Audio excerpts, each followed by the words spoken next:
WhatsApp everyone, CS संकल्प Khan here. सो जैसा कि आप यहां पे देख सकते हैं, आज अपन करने वाले हैं क्वेश्चन नंबर 1, 2, 5, 8, 9, 10। क्वेश्चन नंबर 3 हो गया है, क्वेश्चन नंबर 4 हो गया, क्वेश्चन नंबर 7 हो गया एंड क्वेश्चन नंबर 6 ऑलरेडी आपके ICAM मॉड्यूल का क्वेश्चन है। करवाऊंगा मैं, ऐसा नहीं करवा सकते, but majorly today as promised we are on the verge of completing RTP of November 2020। So I hope आप काफी एक्साइटेड है ये सुनने के लिए एंड ये कंप्लीट होने के लिए। मैं इसके लिए अभी कंप्लीट करवा रहा हूं बिकॉज और भी कुछ नई चीजों के साथ मैं आना चाहता हूं, बट आई थॉट कि क्यों ना उसके पहले ये वाला जो आपको प्रॉमिस है वो कंप्लीट कर दिया जाए। ऑल्सो आप लोग के टेस्ट सीरीज अच्छे चल रहे होंगे रिलेटिंग टू SCMP जिसने भी एनरोल किया है and I hope you are finding the paper at ultimate level of challenging, right? जिसने नहीं किया you can do it now and please ensure कि आप कर लो so that you are through because I can definitely guarantee ये level का paper solve किया मेरे लेवल का, उसके बाद ICAI आपके लिए केक वॉक हो जाएगा। So obviously that's what you want. चलो without much ado let's start with question number 1, 2, 5, 8, 9, 10 एक एक करके इसको मैं कंप्लीट कर देता हूं सो दैट RTP वाला जो अपना टेंशन है वो कंप्लीट हो जाए। ठीक है, so just spare 2 hours, complete this your itself and tension नहीं। चलो, a lot more new things coming up as I suggested. Stay tuned, stay subscribed and let's start. Okay then let's start with question number 2. So देखो, question number 2 का heading उन्होंने दिया है supply chain management.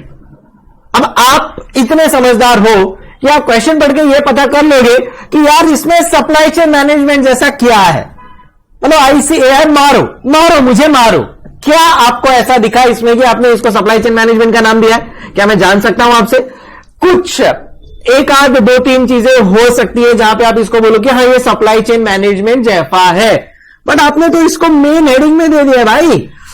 I don't think so. ये question read करके मुझे कहीं पे ऐसा लगा कि मैं कोई supply chain management related question पढ़ रहा हूं। Anyways, ICAI let's respect and move on. So अब मैं आप लोग को क्वेश्चन समझा रहा हूं, पूरा सोल्यूशन पढ़ेंगे अपन लोग, समझेंगे पूरा, उसके बाद आप खुद मुझे डिसाइड करके बोलना। ठीक है, कमेंट बॉक्स में लिखना क्या क्वेश्चन नंबर 2 आपके हिसाब से सप्लाई चेन मैनेजमेंट का है। If you ask me the answer is no. आपके हिसाब से क्या है वो भी मुझे बताना, फिर मैं आप लोगों को बताऊंगा कि एक्चुअली ये किससे रिलेटेड होना चाहिए। मतलब सप्लाई चेन मैनेजमेंट और part of it, but majorly यहां पे कुछ और है जो बहुत इंपॉर्टेंट है, जो एग्जाम में भी आ सकता है।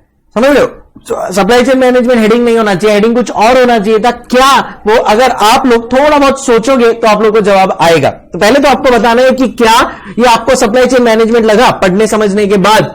No, then let me no.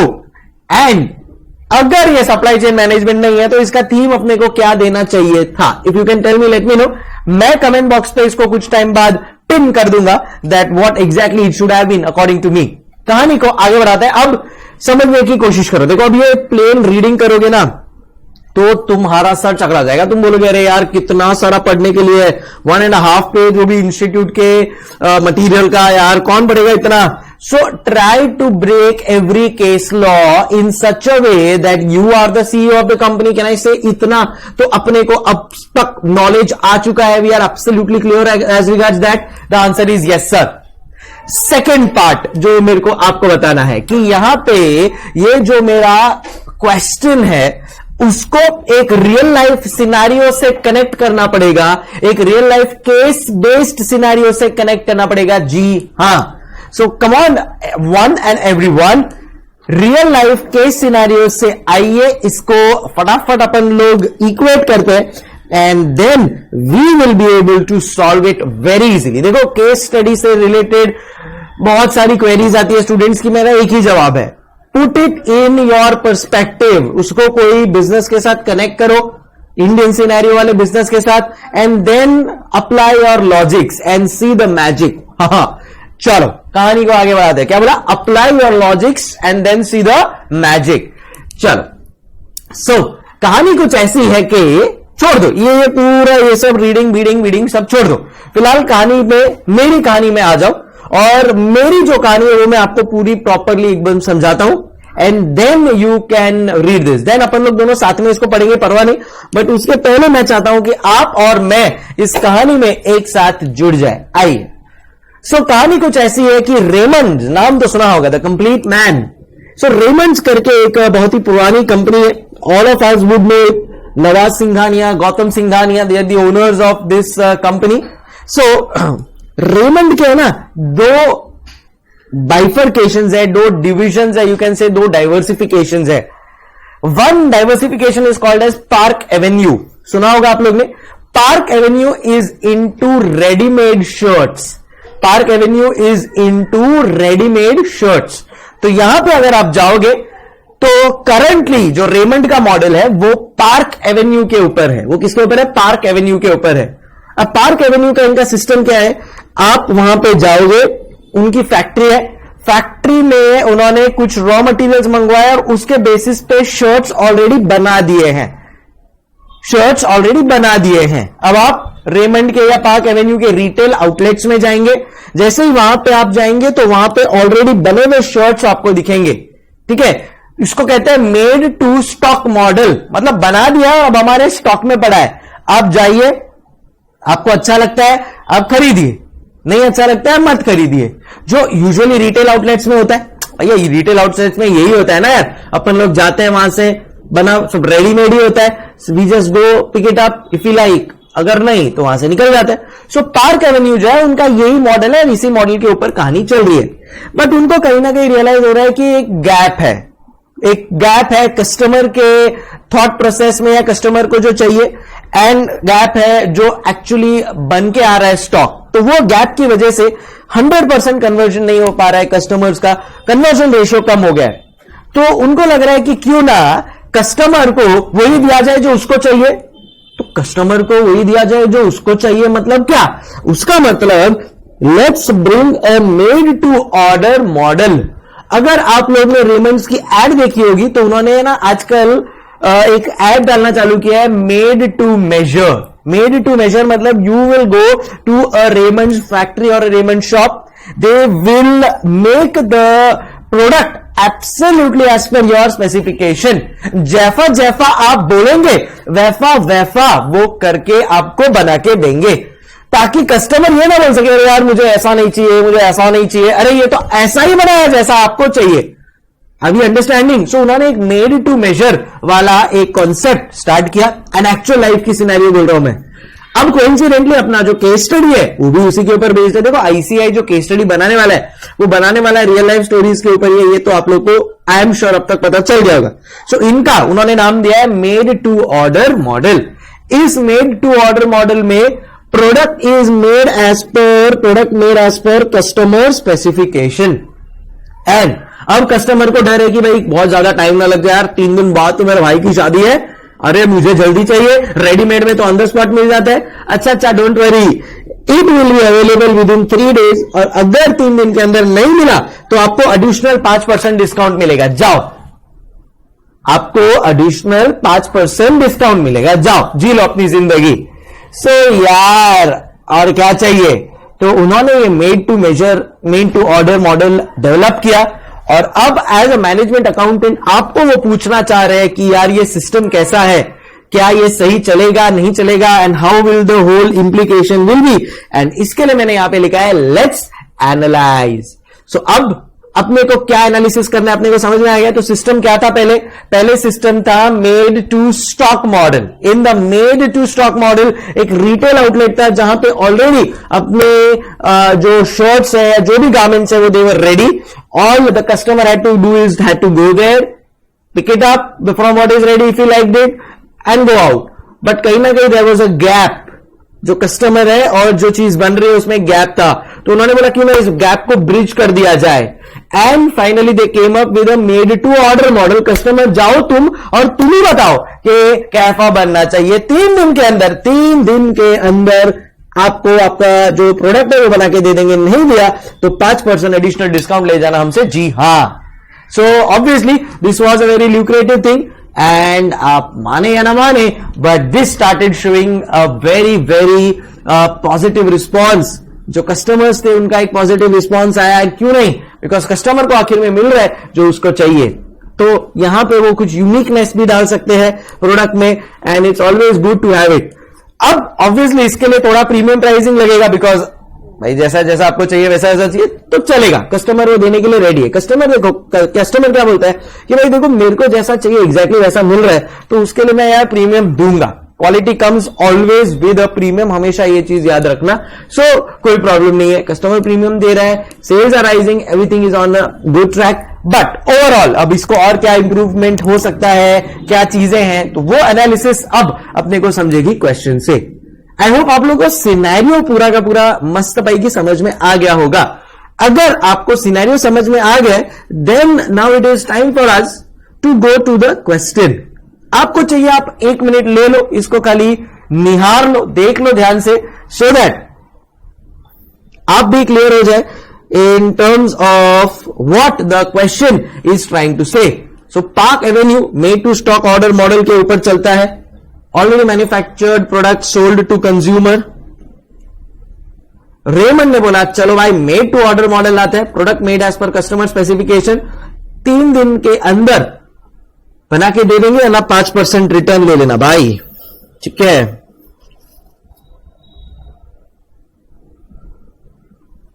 चल कहानी को आप आगे बढ़ाएंगे public. Right now supply chain management, ये रहा question. Let's start. An apparel manufacturing company has a factory in Ahmedabad and okay making denim clothing for customers of all ages. So there is something called as Arvind Clothing as well, एक listed company है, Raymonds है, ये सब examples के साथ आप connect कीजिए and you know this are things work. It sells its clothing from its factory outlet store located with in the city until 6 months back, मतलब 6 महीने पहले तक company had a business model wherein the products manufactured at its factory would be sent to its factory outlet store, जो typical एक retail model होता है। देखो क्या होता है पता है क्या, अपन ने ना कहानी को इस तरह से समझ लिया है कि अब जो थियोरी है जिसके ऊपर अपने को बहुत टाइम डालना पड़ता है वो एकदम स्मूथली चलेगी। चलो आओ। Customers would visit the store, choose apparel suiting their tastes. Production was based on prediction of customer demand. This made-to-stock model has been placed for many years. So चलते आ रहा है ये, but अब कहानी में कुछ ट्विस्ट आने वाला है, आइए। Few months back, the store manager noticed many customers exiting without making any purchases. Oh gosh! तो मैंने कहा ना, एक ब्रिज है, वो ब्रिज, आई मीन वो गैप है, वो गैप को ब्रिज करना है। ब्रिज क्या काम करता है, गैप को ब्रिज करता है। So, गैप है उसको ब्रिज करना है। Tracking this and after obtaining feedback from customers, over some time it was found that many products were unacceptable to the customers' tastes. Either the shade, design of denim was not what they wanted, or that the apparel was not of the correct fit for them. Management then decided to provide customers a choice of either choosing from their standard apparel range that has already been made to stock model, or to offer them a made to order option. तो अब हम दोनों option आपके लिए open रखते हैं। भाई देखो, अगर आपको कुछ स्पेसिफिकेशन है तो हमारे पास मेड टू ऑर्डर मॉडल है, और आपको हमारी बनाई हुई कोई चीज पसंद आ रही है तो आप वहां से खरीद लीजिए, कोई प्रॉब्लम ही नहीं है यार। अभी अंडरस्टैंडिंग गाइस, राइट? सो ये सिस्टम था। The company now displays its range of denim material at the factory outlet. Customers can go through samples and choose the material of their choice. Company certified tailors would then take measurements based on customers' preferences. A detailed order customized to the customer's need would be drawn up. Typically जो होता है, अभी अगर इनका made to order model है तो but obviously आप जाएंगे, there will be a tailor who will take, पूरा वो आपका माप लेगा। मैं आपको एक बात बताऊं, पहले यही सिस्टम तो होता था। Ask your parents. I still remember my father going to the tailor shop. The tailor would take all the measurements. My father would himself pick up कि भाई कौन सा उनको मटेरियल का चाहिए, कौन सा उनको कपड़े का क्या पैटर्न चाहिए, एंड देन फिर बाद में उस हिसाब से the tailor use to make everything. ये तो फिर बाद में रेडीमेड का जमाना आ गया, बट कहते हैं ना, you at times go back to your roots. तो ऐसा ही कुछ यहां पे हो रहा है। Again people started going back to the roots. We want made to order model. The factory has set up a separate tailoring division that would stitch the apparel specifically for these made-to-order sales. For these new machines and production line resources have been put in place. ठीक है भाई, no problem. So अब made-to-order के लिए नया production line, नया machinery, क्या बात है.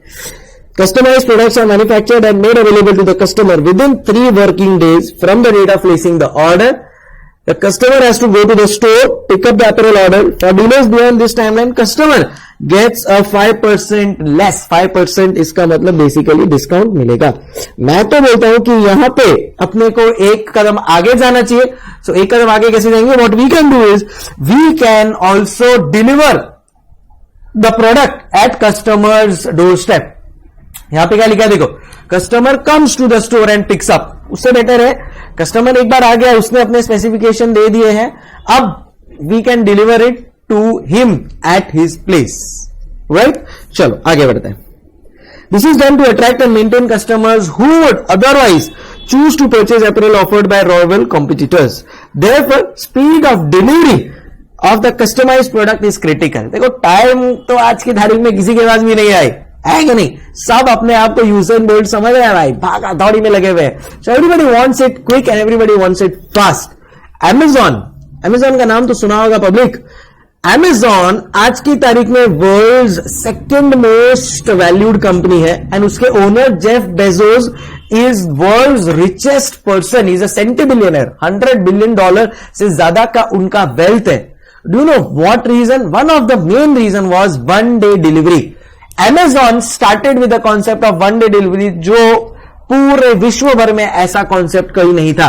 It was very unique at that point in time and very much appreciated and accepted by the public. And जिसकी वजह से Amazon today is where it is. आप पूछ रहे होंगे सर पहली वैल्यूड कंपनी कौन सी है? So first valued company is Apple. I'm sure many of you would know it. Therefore the speed of delivery. Third कौन सी है पता है? नहीं पता है? सोच के बताओ मुझे, फिर मैं जवाब दूंगा. This is the main selling point of the company to operate the made to order business model. Fair. If further modifications are needed due to errors on part of the company, like quality, finishing issues and all of that, the apparel would need to be modified or restitched once again. The company will bear the cost of modification or replacement of garment. If there is any issue, अगर कोई problem है, से for example अपन ने made to order बनवाया, but हो सकता है ना कि यार हो सकता है कि भाई ये बराबर ना हुआ हो या फिटिंग बराबर नहीं हुई हो. No problem, no problem. We are ready to modify it at our own cost. You don't have to pay anything extra boss. We will modify it at our own cost. हाँ क्या? चल. The made to order model has been in place for past 6 months and it is showing flying colors. Customers are willing to pay a higher price to have customized clothing, attract more customers to the store. If the model works, because see दोनों चीजें हो गई ना. आपको readymade चाहिए, आप readymade लो. Made to order चाहिए, मेड टू ऑर्डर लो. सब मिलेगा. पहले के टाइम पे क्या होता था, जो टेलर था ना उसके वहां पे मेड टू ऑर्डर ही होता था. कस्टमाइज मतलब या तो आपको कस्टमाइज मिलेगा. अभी अंडरस्टैंडिंग?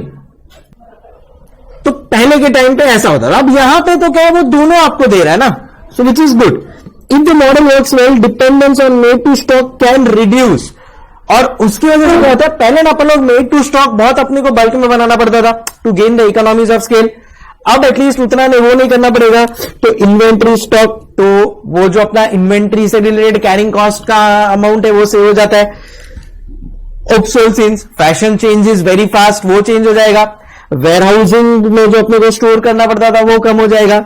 सो ये सब से अपने को कॉस्ट बेनिफिट तो अच्छा ही है अपने लिए. Right. So all in all positives is what I see from this model. कहानी को आगे बढ़ाता हूं. Customers have been very enthusiastic.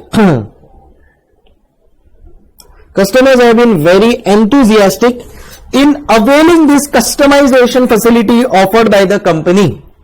Sales have increased manifold in the last few months. Therefore, the management is interested to understand the metrics related to made-to-order business mode to assess its success and risks. Some of the non-financial metrics are, देखो ये question पूरा focus किसके ऊपर है? Non-financial matrix के ऊपर. And इसी direction में मूव हो रहा है अपना SCMPEP, जो अपना फोकस था खाली नंबर्स के ऊपर, अब वो बैलेंस हो गया है. Numbers plus non numbers, financial as well as non financial performance. Let's read. Orders needing modification on account of errors in order taking or manufacturing process. orders delivered beyond 3 working days, production downtime, labor idle time due to unavailability, ratio of made to order to total sales, repeat order by customers. तो चलो देखते क्या है. Orders needing modification on account of errors in order or manufacturing process. So ये भाई कितने errors हुए जिसकी वजह से रीवर्क करना पड़ा, जिसकी वजह से मॉडिफिकेशन करना पड़ा, उसकी बात कर रहा है. तो तुम देखो तो यार वाह, बहुत अच्छी बात है ये. पहले मंथ में 15%, मतलब 100 पैंट बनाए, 100 शर्ट बनाए अगर मैंने, तो वो 100 शर्ट में से 15 शर्ट मुझे रीवर्क करने पड़ते थे, मॉडिफाई करने पड़ते थे, जो आज की तारीख में 6 महीने बाद has reduce to 4%. Commendable, very nice. So मतलब मैं तो बोलूंगा कि ये बहुत अच्छा रिडक्शन है. And month on month reduce होते जा रहा है ये एरर वाला सिस्टम. So it is like you are making customers happy, and आप वो दे रहे हैं जो कस्टमर को चाहिए. मतलब 96% कस्टमर तो खुश होकर जाएगा और बोलेगा कि यार हमारे को तो कोई तकलीफ ही नहीं है. अभी understanding. So made to order में अपने जो बेसिकली अपने जो वर्कर्स है उनका हाथ बैठ चुका है, क्या मैं ये कह सकता हूं? Next, orders deliver beyond 3 working days. On an average 5% है. सो 95% तो हम लोग यार लोगों को टाइम टू टाइम पहुंचा देते हैं यार. 95% तो पहुंचा रहे हैं, तो पब्लिक परवाह नहीं यार, है कि नहीं? It is decent. अपन इंप्रूव करेंगे यार, बट ऐसा नहीं है 50%. 95% लेवल पे यार डिसेंट है, ठीक है. वी वांट 6 सिग्मा 99.99 पे पहुंचेंगे यार. चलो, production down time. Now this is a cause of concern. 44, 88, 22, 141, 132, 123. ये जो है ये डाउन टाइम कम होना चाहिए. डाउन टाइम मतलब basically time when the machine probably is not able to respond, जो उसको अपने को रिस्पॉन्स उससे चाहिए. So production down time. Labour idle time due to unavailability of material. अगर यहां पे labour unavailability due to unavailability of material है, labour idle time due to unavailability of material है, इसका मतलब क्या हुआ कि सप्लायर टाइम पे मटीरियल नहीं भेज रहा है, तो लेबर काम नहीं चालू कर पा रहा है, जिसकी वजह से लेबर आइडल बैठा है. फॉर एग्जांपल, लेबर 10 बजे आ गया, बट मटीरियल आया 11 बजे, तो 10 से 11 वो क्या करेगा?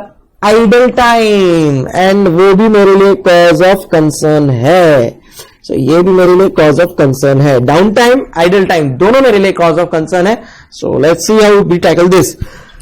Ratio of made to order to total sales. तो देखो, टोटल सेल्स में मेड टू ऑर्डर और अपना मेड टू स्टॉक दोनों है. अब वो रेशियो देखो, पहले मंथ में 16% था, अब बढ़ के 38% हो गया है. So we are almost 2.5 times in 6 months of where we were when we started. Bingo. And repeat orders by customers. So repeat orders देखो 4% से 63% पे जंप कर दिया है अपन ने. तालिया. सो 4% से it is 63%. So the analysis is pretty smooth and clear. So जो मैंने जो ग्रीन किया है उस पर अपना थोड़ा फोकस है. बाकी जो आई थिंक 4 स्टेप्स है, we are doing really good. So can I say अपने को मेड टू स्टॉक से मेड टू ऑर्डर पे मूव होना चाहिए. My thumbs up. Analyse the non financial, देख रहे हो आप इनकी wordings. Analyse the non financial measures of quality of division over the 6 month period. Focus on production performance, delivery cycle performance and customer satisfaction. Chapter number 8 में concept है जो ये 3 चीज के बारे में बोलता है. क्या आप मुझे कमेंट बॉक्स पे लिख के बता सकते हो कौन सा कॉन्सेप्ट है जो ये 3 चीज के बारे में बोलता है? तो अगर आपको याद हो तो मैंने स्टार्ट ऑफ द सम में बोला था कि ठीक है, माना ये सप्लाई चेन मैनेजमेंट से रिलेटेड है थोड़ा बहुत, बट मेजरली मेरे हिसाब से ये वो कैटेगरी में जाना चाहिए. चैप्टर नंबर 8 की एक कैटेगरी है, वहां पे जाना चाहिए. If you know it please write it in the comments. I will also answer in few days. तब तक आप ट्राई कीजिए. Let's see whether you are able to apply your mind और not. So analyse the non financial measure of quality of division over 6 month period. Focus on the production performance, delivery cycle performance and customer satisfaction. समझो गुरु? बोलो. Tell. ठीक है. So now अब अपने को ये 3 पार्ट में डिवाइड करना है तो अपन कर सकते हैं यार, कोई प्रॉब्लम नहीं है। आइए करते हैं। प्रोडक्शन परफॉर्मेंस के ऊपर अगर मेरे को फोकस करना हो तो कहना से ये मेरा प्रोडक्शन परफॉर्मेंस का पार्ट है, ये प्रोडक्शन परफॉर्मेंस का पार्ट है, ये प्रोडक्शन परफॉर्मेंस का पार्ट है, बराबर है, ठीक है। डिलीवरी साइकिल परफॉर्मेंस की अगर मेरे को बात करनी हो तो कहना से मेरा डिलीवरी साइकिल से रिलेटेड, ये वाला डिलीवरी साइकिल से रिलेटेड है। एंड अगर कस्टमर सेटिस्फेक्शन की बात करनी हो अपने को तो कहना से ये मेरा कस्टमर सेटिस्फेक्शन रेट है भाई, क्योंकि मेरा जो मेड टू ऑर्डर है वो बढ़ते जा रहा है। कहना से ये रिपीट ऑर्डर्स, ये भी मेरा कस्टमर सेटिस्फेक्शन से रिलेटेड है। Are you understanding? So bingo, question clear हो गया, समझ लिया, ऑलमोस्ट आंसर अपन लोग ने डिस्कस कर लिया है। सो प्रोडक्शन परफॉर्मेंस की मैं बात करूं, 3 एस्पेक्ट है उसमें। तो फर्स्ट एस्पेक्ट में मेरे को मॉडिफिकेशंस रिड्यूस हो गया, I am really happy with this. Production down time की जहां तक बात है मेरी, प्रोडक्शन डाउन टाइम यहां पे मेरे को I have to take care of this, I have to ensure कि मेरा प्रोडक्शन डाउन टाइम इतना ना रहे। जो मेरी नई मशीन्स खरीदी है, एक तो वो ब्रेक डाउन ना हो, वो स्मूथली चलती रहे, plus labourers are always engaged on to something और the other. Same is the case with next point, यहां पे अपने को सप्लायर के साथ एक अच्छा इंटीग्रेशन करना है एंड एंश्योर करना है कि वो जो सप्लायर है वो टाइमली अपने को रॉ मटेरियल पहुंचा दे, so that the synchronisation with my labourer is perfect. मैं मेरा लेबरर और जो सप्लायर रॉ मटेरियल भेज रहा है उसका सिंक्रोनाइजेशन एकदम एप्ट होना चाहिए, सो दैट ये labour idle time reduces to practically 0, right, ठीक है। नेक्स्ट, मेड टू सेल्स का यहां पे रेशियो बढ़ रहा है, कस्टमर्स हैप्पीनेस का रेशियो बढ़ रहा है, कस्टमर्स रिपीट ऑर्डर्स का रेशियो बढ़ रहा है, which is a very very positive side for me. चलो आईसीएआई का फटाफट आंसर देख लेते हैं अपन लोग। इसी बात पे आप लोग को पूरा क्वेश्चन एज सच क्लियर हो गया, सोल्यूशन का भी आप लोग को आइडिया पूरी तरह से आ ही गया। Now let's see what ICAI has to say. So देखो, प्रोडक्शन परफॉर्मेंस में उसने 3 चीज को क्लासिफाई किया है। पहला है मॉडिफिकेशन टू ऑर्डर, दूसरा है प्रोडक्शन डाउन टाइम, तीसरा है लेबर आइडल टाइम। अब अगर आप मॉडिफिकेशन टू ऑर्डर्स की बात करते हैं तो यहां पे उन्होंने बोला है the company has to bear the cost of modification, some instances were higher up to 10% in first 3 months, और जनाब उसके बाद देखिए, वेरी नाइस। और अपने को भी एक बेंचमार्क रखना है कि भाई इससे ज्यादा रीवर्क होना ही नहीं चाहिए। सो कीप अ बेंचमार्क, 2% से ज्यादा रीवर्क होना ही नहीं चाहिए। Done. Next, production down time. So ये अपने को थोड़ा प्रॉब्लम दे रहा है, जैसे मैंने कहा, it occurs due to breakdown of machinery और प्लांट मेंटेनेंस। अब आइडियली अगर आपने क्वेश्चन पढ़ा होगा ना तो उधर उन्होंने लिखा है we have purchase new machine for made to order, फिर ये होना नहीं चाहिए था।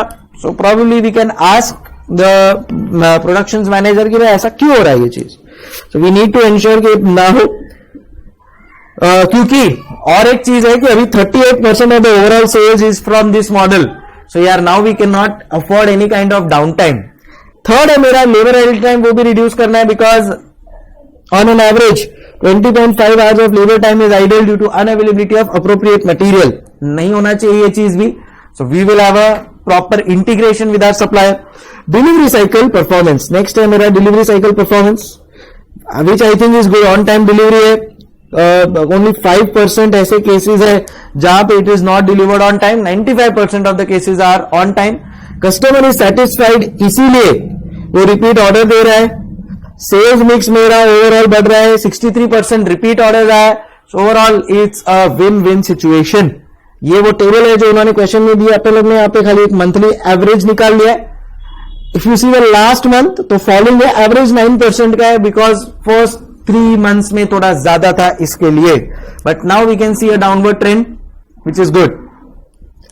This remains to be a big cause of concern, जिसको अपन एड्रेस करेंगे by talking to our supplier and our production managers and our machine managers. Delivery and all of this I think again is on track, तो यहां पे कोई tension नहीं है। So basically this is our detailed analysis ladies and gentlemen, and with this we complete question number 2। आप video pause करके ले सकते हैं 2-5 मिनट एंड पूरा आप गो थ्रू कर सकते हैं, कोई प्रॉब्लम नहीं है, and then we will move on to the next question. चलो, thank you so much guys. Question number 2 done and dusted. चलते हैं अगले प्रश्न की ओर। सो क्वेश्चन नंबर 1, एंड जैसा आप हेडिंग देख सकते हो, कॉम्पिटिटिव एडवांटेज। एक चीज मैंने नोट की, question number 1 and question number 10 दोनों भी कॉम्पिटिटिव एडवांटेज के ऊपर है। तो शायद ऐसे आपको कुछ कहना चाहता है कि भाई कॉम्पिटिटिव एडवांटेज को थोड़ा सीरियसली लीजिए, बिकॉज एक ही आरटीपी में हमने उसको 2 बार पूछ लिया है। काफी सारे और पॉइंट्स थे जो ऐसी है जिसके ऊपर एक्सपेरिमेंट कर सकता था, but still there are 2 questions on competitive advantage. ठीक है, चलते हैं। अब ये कहानी है, अगेन मैं आपको हमेशा बोलता हूं कि इंडियन कॉन्टेक्स्ट में उसको कोई केस के थ्रू कनेक्ट करो तो things will become easier and manageable. अभी अपन लोग ने जो क्वेश्चन नंबर 2 किया था, वहां पे अपन लोग ने एक एग्जांपल लिया था रेमंड का, made to measure and Park Avenue, जो उसका रेडीमेड मॉडल है। अब यहां पे जो मेरा एग्जांपल है, यहां पे अब मैं बात करने वाला हूं और एक इंडस्ट्री की, विच इज एयरलाइंस इंडस्ट्री, जैसा आप यहां पे फोटो में देख सकते हो। Now this airline industry according to me is connected to Jet Airways. मतलब ये जो बेसिकली केस है, इसमें कनेक्ट करना आप जेट एयरवेज के साथ तो होगा कनेक्ट। मैं नहीं बोल रहा हूं एग्जैक्टली जेट एयरवेज का केस है, बट अगर जेट एयरवेज मेरे पास आया होता, mister Naresh Goyal is the owner and CEO of jet Airways, वो अगर मेरे पास आए होते ना टाइमली, जेट एयरवेज देखो अभी आज की तारीख में तो it's all close down, but अगर वो मेरे पास सही टाइम पे आ गए होते आज से 1.5-2 साल पहले, तो शायद मैंने उनको कॉम्पिटिटिव एडवांटेज की सलाह देकर एज अ मैनेजमेंट अकाउंटेंट उनकी कंपनी को डूबने से बचा लिया होता। बट शायद उनको पता नहीं था। आपको तो पता है, अब आप बताइएगा लोगों को जरूर। चलो भाई चलते हैं क्वेश्चन के ऊपर। BA is the second largest airline in country x, jet Airways is the second largest airline in country India. ऐसा अपन लोग उसका इंटरप्रिटेशन लेके कहानी को आगे बढ़ाते। ठीक है, चलो। Aviation industry in the country x is growing fast. In 2011, 45 million people traveled to or within country X. So, पुरानी बात कर रही है इंस्टीट्यूट 2011 की, क्योंकि आज की तारीख में कोरोना के सिचुएशन में तो aviation industry is down and out. बहुत ज्यादा उनको मैनेज करने के लिए, सस्टेन करने के लिए गवर्नमेंट को काफी सारा स्टिमुलस देना पड़ेगा, अदरवाइज ये aviation industry I don't know, बहुत मुश्किल है उनका सर्वाइवल। सो उनको बेनिफिट देना पड़ेगा इन terms of stimulus, in terms of tax benefits, तब जाके कुछ हो पाएगा। एनीवेज, कहानी को आगे बढ़ाते हैं। सो एविएशन इंडस्ट्री बढ़ रही है अपनी कंट्री में, 2011 की बात है। 45 million people, 1 million 10 lakh, 45 million people travel to और from with in the country X. By 2020 that double to 100 million. जो है बात, this number is expected to cross 300 million by 2030. By 25, country X is expected to be the third largest air transport market in the world behind USA and China. क्या लग रहा है तुमको? ये India की बात नहीं कर रहे हैं, कंट्री एक्स इंडिया नहीं है, यूएस चाइना के जस्ट अपन ही पीछे भाई, बता दूं मैं। हाँ चलो। Government is trying to meet the significant potential of aviation industry. However, it will create challenges also for the airline industry and its industry partners. Government also wants to ensure that broader business and policy environment should not place hurdles which inhibit growth and reduce the level of benefits that aviation can deliver to the nation. Wow, wow. Aviation can deliver to the nation. The industry, its supply chain partners and government and policy makers have a clear mandate to work in collaboration towards the common goal of ensuring that the aviation's economic and social benefits are fulfilled. देखो, कभी भी कोई government होता है ना, तो government एक holistic view लेता है इंडस्ट्री का। फॉर एग्जाम्पल, अगर गवर्नमेंट को एयरलाइन इंडस्ट्री को प्रमोट करना है ना, तो गवर्नमेंट को पता है कि भाई अब अगर अपन से फॉर एग्जांपल कोई एयरलाइन कंपनी है, जेट एयरवेज हो गया या से किंगफिशर या किसी को भी, कोई एयरलाइन को अगर अपन लोग बचा रहे हैं ना, तो उससे कनेक्टेड बहुत सारी और इंडस्ट्रीज है, जैसे कि हॉस्पिटैलिटी इंडस्ट्री है, जैसे कि रेस्टोरेंट इंडस्ट्री है, जैसे कि एयरपोर्ट्स इंडस्ट्री है। वो एयरपोर्ट्स इंडस्ट्री और एयरलाइन इंडस्ट्री अलग अलग है। हाँ, सो वो इंडस्ट्री है। तो यहां पे इतने अगर किसी एयरलाइन को बचा लिया तो एयरलाइन को तो बचाएंगे ही, बट उससे कनेक्टेड इतनी सारी इंडस्ट्रीज है, उनको भी तो बेनिफिट मिलेगा भैया, क्या भैया, है कि नहीं? So that is where industry has to think. Same way railways से फॉर एग्जांपल रेलवेज की अगर मैं बात करूं तो रेलवेज डेवलप होता है ना तो उससे कनेक्टेड बहुत सारी इंडस्ट्रीज है जो और डेवलप होगी। जैसे फॉर एग्जांपल रेलवेज के लिए आपको रेलवेज बनाने के लिए स्टील की जरूरत लगती है तो स्टील की इंडस्ट्रीज बेनिफिट करेगी। अब वो रेलवेज बनाने के लिए इतने सारे पार्ट्स लगते हैं वो इंडस्ट्रीज बेनिफिट करेगी। इतना सारा एम्प्लॉयमेंट अपॉर्चुनिटीज जनरेट होगा, इतना सारा अगेन हॉस्पिटैलिटी इंडस्ट्री जनरेट होगा, रेस्टोरेंट वो जो अलग अलग प्लेटफॉर्म्स है वो इंडस्ट्री जनरेट होगा। सो कभी भी गवर्नमेंट को इन सिंक रखना पड़ता है other connected industries as well. कोई भी बिजनेस एक तरफा नहीं होता है, उसके साथ और 10 चीजें जुड़ी हुई होती है जिसका ध्यान रखना है। फॉर एग्जाम्पल हम लोग अभी ये ऑनलाइन इंडस्ट्री चालू है तो ये ऑनलाइन इंडस्ट्री चालू होने की वजह से बुक का कुरियर बढ़ गया। पहले हम तो बुक को ऐसा कुरियर का तो सिस्टम नहीं था, स्टूडेंट आता था लाइव बैठता था, हम बुक दे देते थे हाथ तो हाथ एंड हो गया काम। अब कुरियर इंडस्ट्री उससे डेवलप हो गया ये ऑनलाइन होने की वजह से, समझे। पेन ड्राइव इंडस्ट्री डेवलप हो गया ये सब ऑनलाइन होने की वजह से। ये जो ऑनलाइन का जो सेलिंग है उसका इंडस्ट्री, एक सॉफ्टवेयर इंडस्ट्री डेवलप हो गया उसकी वजह से कि भाई सॉफ्टवेयर एनक्रिप्टेड होता है, समझ लो। So every industry has its interconnections with one another. चल आगे बढ़ते हैं। Despite of operating in world's fast, ये देखो ये मैंने क्यों बताया इंटरकनेक्शन, बिकॉज जब आप आंसर दो ना इन जनरल, जब आप आंसर दो तो कनेक्ट करो चीजों को, that will fetch you highest marks in case studies. ICAI को आपका एक्सटर्नल नॉलेज चाहिए, ओवरऑल बेस पे आपके कैसे कनेक्ट कर पा रहे हो, and that is what we will try to implement in the case studies. Despite of operating in world's largest growing market, BA struggles for passengers. Also, BA is facing problems. ATF, aviation turbine fuel prices constitute about 40% of operational cost in country X and are taxed higher than anywhere else in the world. The central government charges 14% on ATF, while the state government file their own tax that can go as high as 29%. ये तो रोना सदियों से चला आ रहा है aviation industry का। वो बोलते हैं यार ऑलरेडी इतने खर्चे, ऊपर से तुम्हारा टैक्स।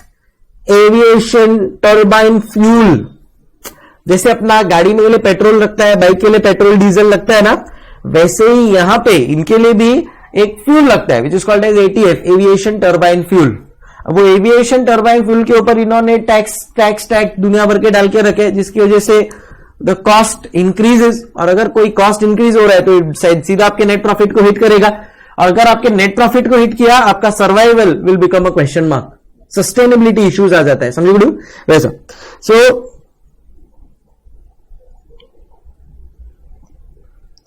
हाँ, and are taxed here higher than anywhere else in the world.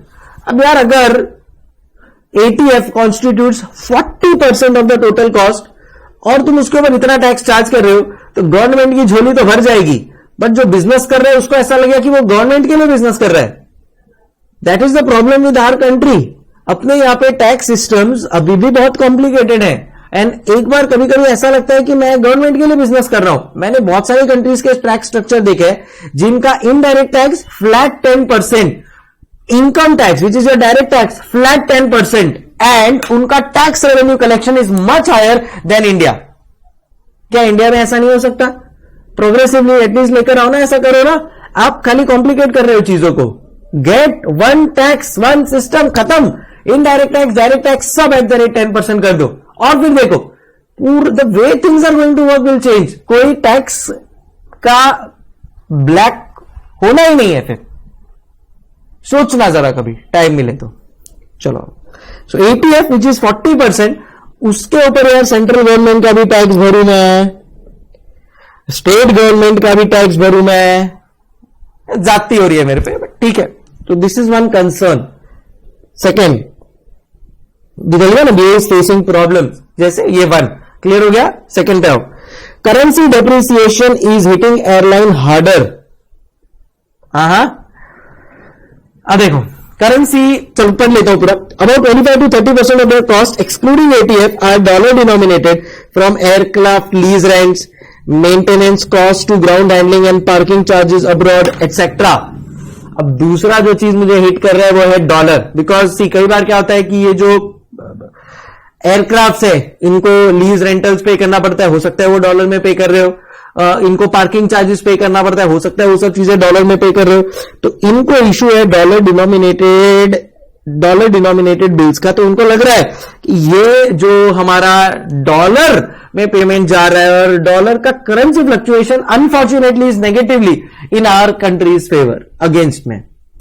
तो इसके लिए वो चीज भी इनको हिट कर रही है कि यार ये तो जो डॉलर है वो अपने करेंसी के पर्सपेक्टिव से बढ़ते जा रहा है, जो प्राइसिंग है, which is increasing my cost. With entry of low budget carriers, जैसे मतलब बीच में ये डेक्कन और ये सब आई थी, गो एयर है, ये सब लो बजट कैरियर्स है। Full service carrier like BA, Jet Airways is a full service carrier, was always a full service carrier. So ये लो बजट कैरियर आने की वजह से BA that are higher overhead cost have been forced to offer discount to passengers looking for great bargain. अब यार India में तो आपको पता है बार्गेनिंग मतलब मुझे नहीं लगता है कि इंडिया का कोई भी बंदा है जिसने बार्गेनिंग ना की हो। शाहरुख खान जैसा अमीर आदमी भी एक बार तो बार्गेनिंग करेगा ही करेगा, अपने खून में है भैया, थोड़ा सही लगा दो ना, है कि नहीं।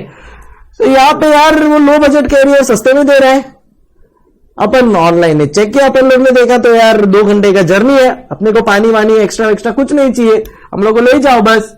तो low carrier is eating high carrier वाला ये जो प्रीमियम सर्विसेज है उसको वो खा रहा है, कंसर्न थर्ड। और जिसके वजह से इनको डिस्काउंट देना पड़ रहा है, लो कैरियर लो कॉस्ट कैरियर है, वो तो सस्ते में ले जा रहा है।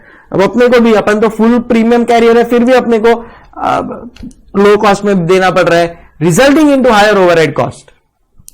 Next, continuous improvement in tourism infrastructure, tourism policy, HR, airport infrastructure density are among the areas that could enhance country X's competitiveness. Ease of doing business over last 5 years has risen. देखो क्या होगा, अब ease of business है तो competition बढ़ेगा। भाई business करना easy है, चलो यार चालू करते हैं बिजनेस। सो कंपटीशन बढ़ता है तो ऑब्वियसली आपको अपना सेलिंग प्राइस रिड्यूस करना पड़ेगा। Again a cause of concern for BA.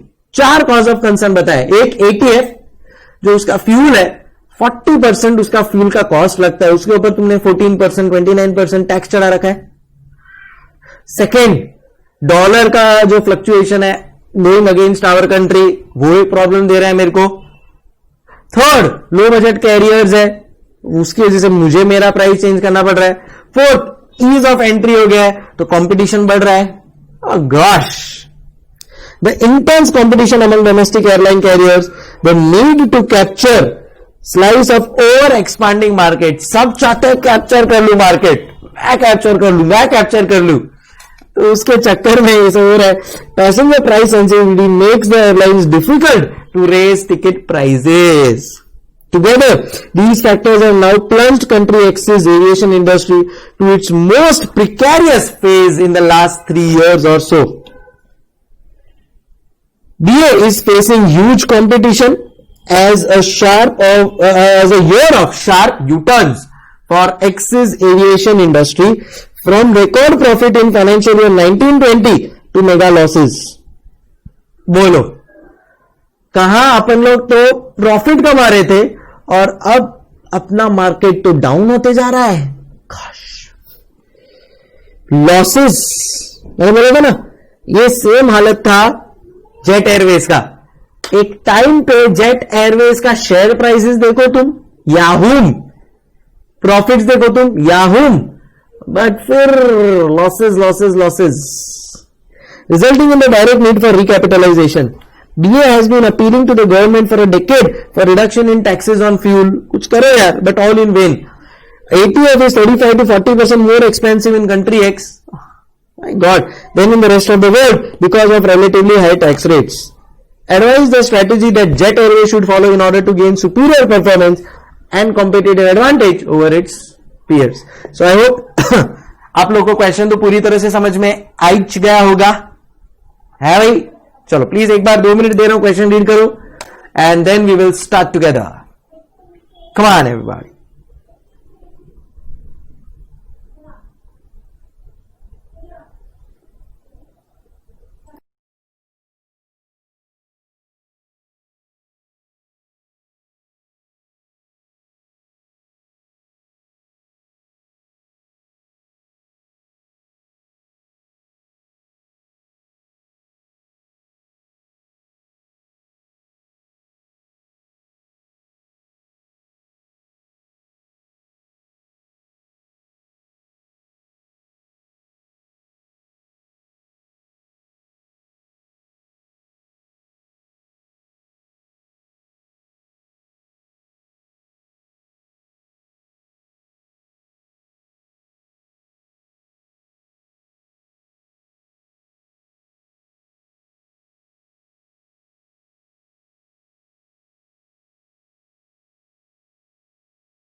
Alright, so here is the answer. आपके लिए मैंने शॉर्ट में पूरा आंसर बना दिया है, आपको लिखने की जरूरत नहीं है.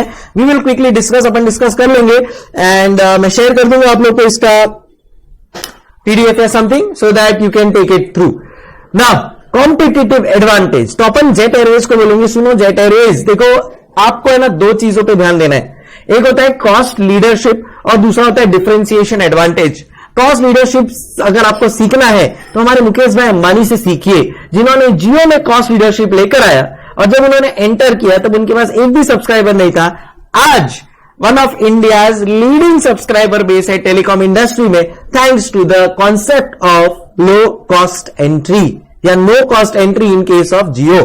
सो उन्होंने क्या किया कि पूरा मार्केट तोड़ दिया by bringing out a low cost advantage to the consumer. Second होता है differentiation advantage, something like Apple जिसके लिए करता है. मैंने आप लोगों को बताया था मेरे यही वीडियो में कि वर्ल्ड का सबसे most valued company is Apple and way ahead of Amazon. Amazon second number पे, it is way ahead of Amazon. Why? Because it created a differentiation advantage. कुछ ऐसी चीजें लेकर आया था एप्पल जो किसी ने ना सोची थी ना समझी थी, एंड आज की तारीख में हर एक मोबाइल इंडस्ट्री उसी के ऊपर बेस्ड है, which is smartphone industry.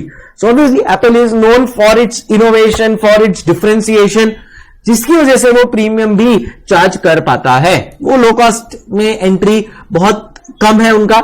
So differentiation advantage Apple को ध्यान दो एंड लो कॉस्ट एडवांटेज जियो को ध्यान दो.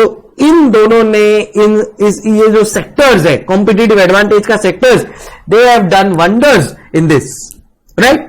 इन terms of little more local things we can have two examples here.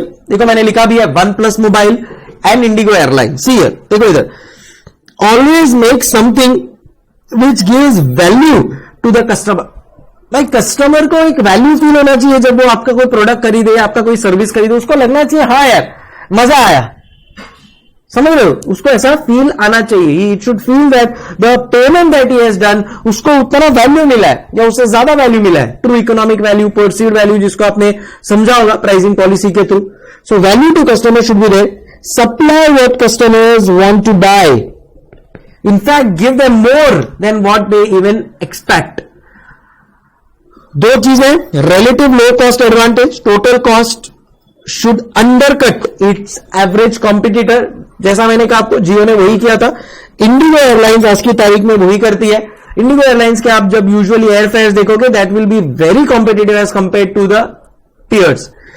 दूसरा, cost of creating the value, survive competition through differentiation advantage. अगर आप में कुछ ऐसी बात है जो और कोई सोच भी नहीं सकता, करना तो दूर की बात है, then you have a differentiation advantage. Provide a premium and superior product. OnePlus has created value by providing stuffs which are a very high level quality and at a lower price. So इसके लिए मैंने यहाँ पे one plus का भी example लिखा है.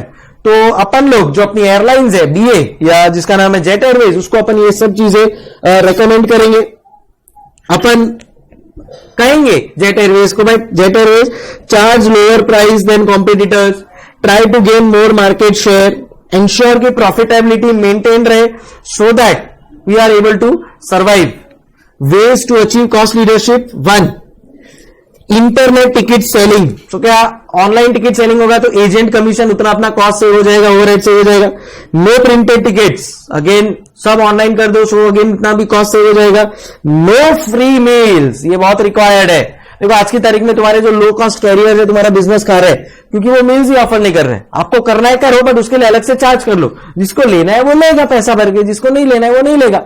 At least अपन competitively price तो हो जाएंगे and fast turn around time, so that ज्यादा अपन लोग फ्लाइट्स रन कर सके. फास्ट टर्न अराउंड टाइम मतलब ये बॉम्बे टू दिल्ली गई, फिर ज्यादा टाइम वेस्ट नहीं किया, और दिल्ली टू जयपुर, जयपुर से ज्यादा टाइम वेस्ट नहीं किया, जयपुर टू चेन्नई, चेन्नई से ज्यादा टाइम वेस्ट नहीं किया, and Chennai to Calcutta, so on and so fourth.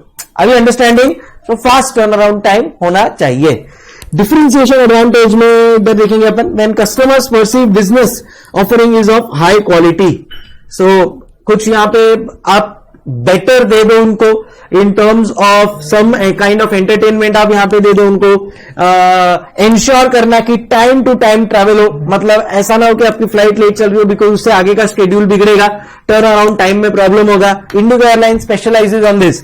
They have a 85% right time rate, मतलब which is phenomenal in Indian scenario कि भाई जो टाइम पे बोला है वही टाइम पे फ्लाई करेगा, जो टाइम पे बोला है वही टाइम पे लैंड करेगा.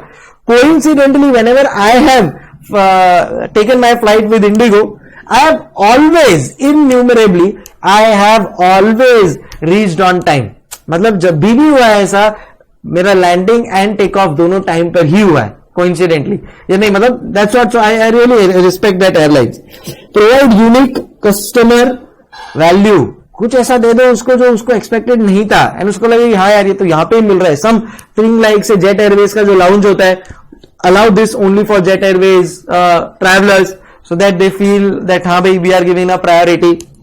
Clean and comfortable aircraft very much required. Provide value added services like flight entertainment, on time running of aircraft.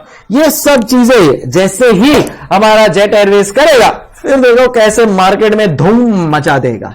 समझ गए. So this was about it. Institute का सोल्यूशन देख लेते हैं. उन्होंने 2-3 पॉइंट्स कुछ ऐड किए. These were my general point जो मैंने अभी आपके साथ डिस्कस किया and I am sure you would agree and आप भी यही लिखकर आओगे. देखो exactly same to same points लिखना ऐसा कोई जरूरी नहीं है, बट एक जनरली सिमिलर पॉइंट्स होना चाहिए. जैसे पता है कॉम्पिटिटिव एडवांटेज वर्ड यूज किया है तो माइकल पोर्टर का नाम आएगा ही आएगा. सो माइकल पोर्टर ने अपनी book competitive edge, the competitive edge written in the year 1985, उसमें ये सब चीजें डिस्कस की थी. जी हाँ, आज से 35 years बैक. वहां पे वो बोलता है firms overall competitive advantage it derives from 2 things, the value it offers to customer and cost of creating that value, जो अपनी बात हुई थी अभी. In order to survive and prosper in industry, firm must meet 2 criteria. They must supply what customers want to buy and they must survive competition. ये दोनों चीजें बहुत जरूरी है. उसके लिए 2 चीज, relative cost advantage, differentiation advantage, something जो अपन लोग ने ऑलरेडी अभी डिस्कस कर लिया था through my diagrammatic presentation, right. Okay. Jet Airways can enjoy relative cost advantage if its total cost are lower. So यहां पे एवियन टर्बाइन फ्यूल का जो ओवरऑल टैक्सेशन रेट है वो कम करने के लिए बोला भी है हमारे जेट एयरवेज ने. So I am sure government will listen to it. बाकी जो अपनी डिस्कशन हुई थी कि selling seats via internet instead of through travel agents, आज की तारीख में तो आई थिंक ये ऑलरेडी इंप्लीमेंट हो चुका है, बट ये सम 2011 का है तो वो टाइम पे इतना नहीं था. Trimming overhead cost by using lower cost out of town airport. तो अपना जो पार्किंग है ना वो थोड़ा ऐसे एयरपोर्ट्स पे रखो अपना पार्किंग जहां पे ज्यादा कॉस्ट ना हो. अगर आपको बॉम्बे में आपका फ्लाइट पार्क करना है ना तो 100 रुपए लगेगा. सेम चीज अगर आप कोई थोड़ा रिमोट प्लेस में अगर आप पार्क करोगे ना, the parking charges of that same 100 rupees will reduce to 50. मतलब essentially आप 50% कॉस्ट सेव कर रहे हो, बिकॉज बॉम्बे एक बिजी एयरपोर्ट है. वो बोलते हैं कि भाई देखो अगर यहाँ पे आपको हमारे को आपकी दरकार नहीं, हमारे को आपकी कोई जरूरत नहीं आपके फ्लाइट के यहाँ पे पार्किंग की, हमारे पास ऑलरेडी बहुत ज्यादा बुकिंग है, तुमको करना है तो हमारे को प्रीमियम प्राइस पे करना पड़ेगा. उससे अच्छा बेटर है ना मैं पार्किंग को ही ऐसी जगह पे करूं जहां पे प्राइस कम है, पार्किंग कॉस्ट, मेरा ओवरहेड कॉस्ट सेव हो जाएगा एंड मेरा जो फ्लाइट का शेड्यूलिंग एंड रूटिंग है वो उस हिसाब से करूं मैं. समझ लो, उधर आपको लॉजिस्टिकल प्लानिंग करना पड़ेगा, but if it is saving such a huge amount of cost, why not, I ask you, right. चलो कंटिन्यू करते हैं. Fast turn around time for aircraft to improve utilisation and no exception policies to reduce the cost, no flexibility for passengers who arrive late. So एकदम time to time सब कर दो. जो late आ रहा है सॉरी टाटा बाय बाय बोल दो उसको. कई बार कुछ फ्लेक्सिबिलिटीज होती है फ्लाइट्स में तो आपको अलाउ कर देते हैं, फिर उनका फ्लाइट डिले चलता है जिसकी वजह से आगे का शेड्यूल खराब होगा. You should not happen. समझ रहे हो. फिर differentiation advantage, outperform services offered by competitors, give them the best things possible. BA is a multinational passenger airline, so आप लोग एक हाई क्वालिटी एक्सपीरियंस दे सकते हो एंड अपना लेओवर स्टॉप ओवर ऐसा रखो that everything falls in place. Differentiation advantage can be achieved by offering enhanced features such as prime landing slots can be obtained at major airports, well maintained clean and comfortable aircraft, sorry, and in-flight entertainment. All of this is what we have discussed. On successfully differentiated offering, management of BA may exploit the advantage in two ways. Either increase the price until it offsets the cost of improvement, thus maintaining current market share, or price below the full premium level to build market share. कई बार market share build करने के लिए आप कम price पे बेचते हो, so that लोगों को पता तो चले मैं क्या ऑफर कर रहा हूं, फिर मुझे पता है कि मेरा सर्विस इतना अच्छा है दैट बाय डिफॉल्ट वो बाद में मेरे पास ही आएगा, इवन दो मैं थोड़ा प्रीमियम चार्ज करता हूं. सो that is also one strategy followed by a lot of people. Alternatively, BA may focus on geographical region and short point-to-point flights. तो वो लोग क्या बोल रहे हैं कि भाई चलो आप मल्टीनेशनल फ्लाइट हो, बट आप alternatively short point to point flights plan करो. जैसे for example Bombay to Ahmedabad, it's a short point to point flight. बहुत सारा आपको उधर क्राउड मिलेगा क्योंकि बॉम्बे टू अहमदाबाद के लिए बहुत सारा क्राउड रहता है, काम हो जाएगा आपका. समझ रहे हो? से फॉर एग्जांपल से Delhi to a place near by, not very far off, again it can help. So this is how it should work basically. नए नए आपको चीजें ढूंढनी पड़ेगी अपने खुद के बिजनेस से, जहां पे आपको शॉर्ट टर्म रेवेन्यू भी मिलता रहे और एक लॉन्ग टर्म, आप इंटरनेशनल पैसेंजर फ्लाइट हो तो लॉन्ग टर्म आपको वहां से रेवेन्यू जो आना है वो तो आना ही है. प्लस करेंसी डेप्रिसिएशन है तो आपका इन्वेस्टमेंट कुछ ऐसा होना चाहिए कि आपका वो करेंसी का जो फ्लक्चुएशन है वो ऑटोमेटिकली हेज हो जाए, so that there is no problem at all. भाई करेंसी डेप्रिसिएशन है वो तो अपने हाथ में ना, फाइनेंशियल प्लानिंग अगर बराबर किया तो एटलीस्ट उसमें अपन बिजनेस को ब्लेम नहीं कर सकते, right. Plus from business perspective अपन क्या कर सकते हैं, कुछ ऐसे टाई अप कर सकते हैं जहां पे अपना फ्यूल कंजम्पशन लो, कुछ ऐसे फ्लाइट्स के साथ टाई अप कर सकते हैं. जैसे यहां पे देखोगे ETF cost can be layered by investing in fuel saving modern air buses. होता है ना, फ्यूल एफिशिएंसी फ्लाइट में भी होता है. So that is what can be done. So all of this is going to be helpful. Last एक चीज उन्होंने बोली है कि वैल्यू शॉप मॉडल यूज कर लो. याद है आपको चैप्टर 1 का लास्ट पार्ट है वैल्यू शॉप मॉडल, जहां पे सर्विस इंडस्ट्री के लिए वैल्यू चेन एनालिसिस उन्होंने अप्लाई करने को बोला है. So therefore they say that use your value shop model by organising resources, मतलब people, knowledge, skills to solve specific problems. And business problems का इश्यू है, identify them, assess problems, ensure कि वो सब प्रॉपरली सॉल्व हो जाए, and that's how BA will be right back on track. ठीक है, चलो. So with this we complete this case study number question number 1 as well. आप लोग इसको अपना बेस बना के इतना पढ़ लेना बराबर से, so that you are able to write it properly, कोई प्रॉब्लम ना हो. ठीक है, and then we can just build upon things. जैसे जैसे यहाँ पे पॉइंट्स आते जा रहे हैं वैसे वैसे कुछ कुछ पॉइंट्स अपन लोग बिल्ड कर सकते हैं. जैसे करेंसी डेप्रिसिएशन का पॉइंट है, या फिर ओवरऑल कॉम्पिटिटिव एडवांटेज का जो पॉइंट है, प्रीमियम सर्विसेज का जो पॉइंट है, all of that, point to point flights का जो मैंने आप लोग को आइडिया दिया था वो वाला पॉइंट है. ये सब चीज को ऐड करके you can build up overall in terms of the understanding. ठीक है, so that's about this case study. I hope we are absolutely clear, done and dusted.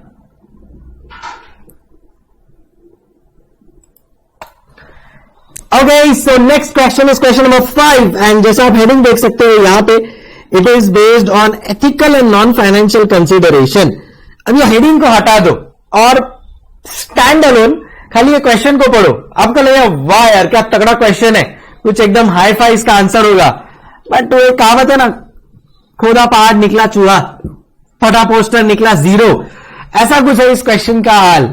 सो ठीक है, एक चीज नोट कर रहा हूं मैं इंस्टीट्यूट की, हर आरटीपी में चैप्टर 6 डिसीजन मेकिंग का एक क्वेश्चन डालता है वो, which is related to ethical and non financial consideration. नवंबर 2019 में 5 मार्क का एक क्वेश्चन भी उसने पूछा था. बता रहा हूं मैं आपको, ये सब मेरा एनालिसिस बता रहा हूं मैं आपको. चैप्टर 6 डिसीजन मेकिंग का ethical and non financial consideration के ऊपर क्वेश्चन आना ही चाहिए. आरटीपी में आता ही है.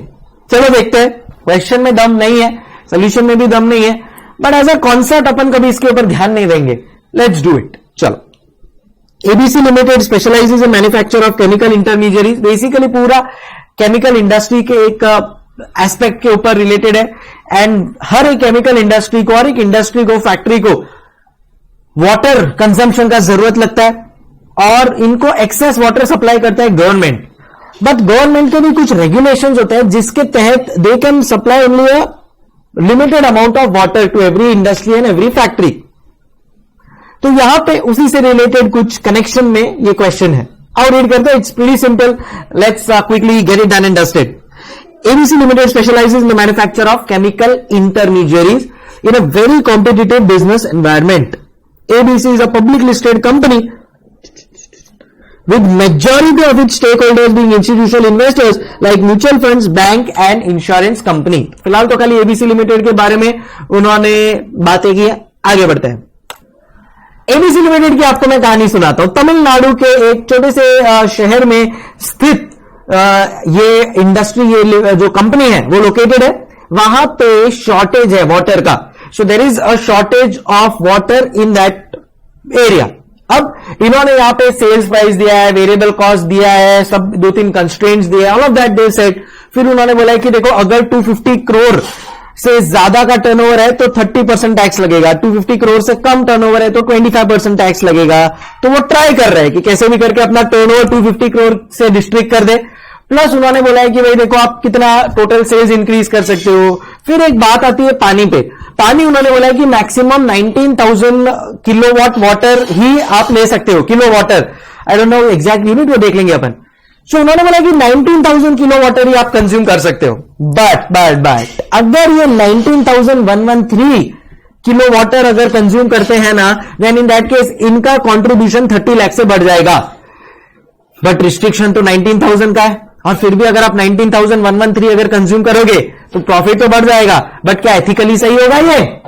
That is what the whole question is based on.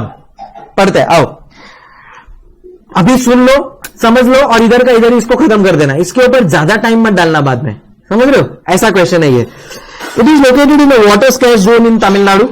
There are restrictions on the tapping and usages of ground water. जहां पे भी लिमिटेड है अगर आपका वाटर, तो obviously restrictions government put up करेगा ही करेगा।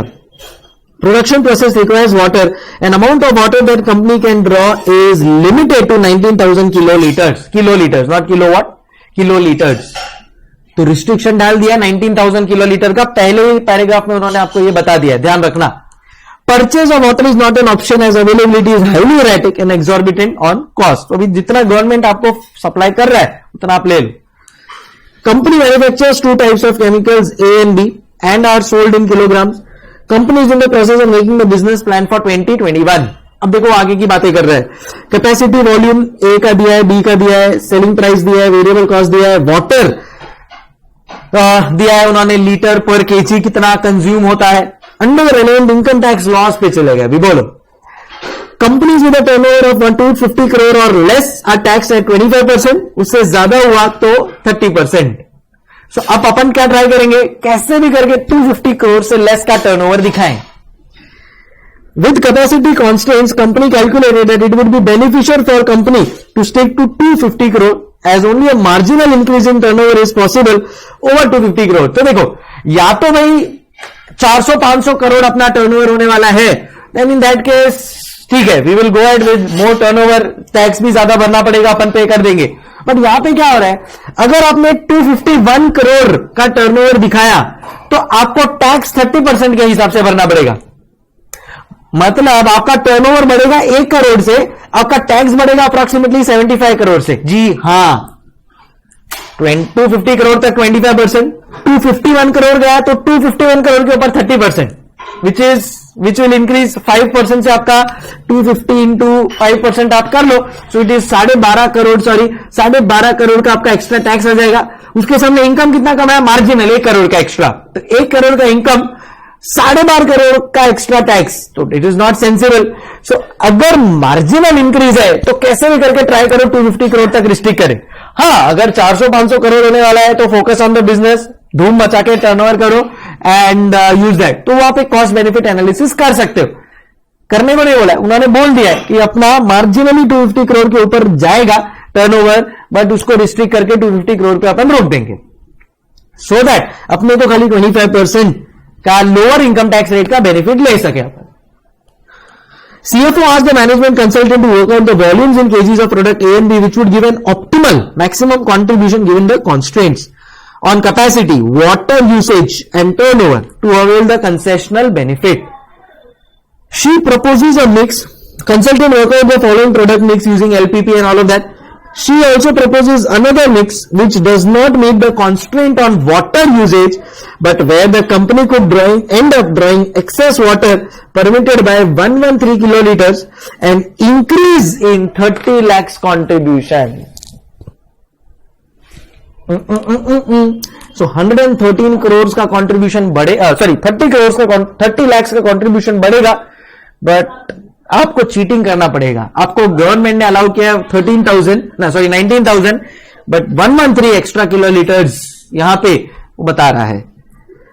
She says that it is easily possible to do this by managing reporting of the water authorities. तो optimal suggested, ये रहा. Contribution 71.5 crore से 71.8 crore हो जाएगा, which is 30 lakh increase in contribution.